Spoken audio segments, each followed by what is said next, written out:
মাছগুলো খুব কড়া করব না, মোটামুটি নর্মাল ভাজা করে তুলে নেব। এবার বাদবাকি মাছগুলোও ভেজে নেব। সব মাছগুলো ভাজা হয়ে গেছে। জিরে তেজপাতা ফোড়ন দিয়ে আলুগুলোকে ভাজবো। টমেটোগুলো দিয়ে দিলাম, টমেটোগুলোও আলুর সাথে ভাজবো।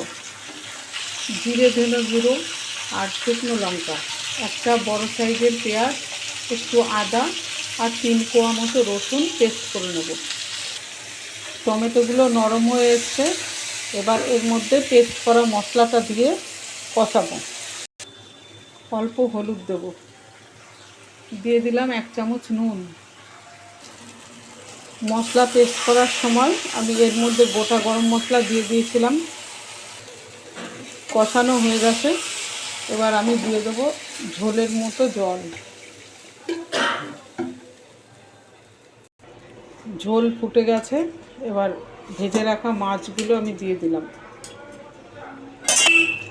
ঝোল ফুটে গেছে, আলুও গলে গেছে, আমার মাছের ঝোল পুরো কমপ্লিট।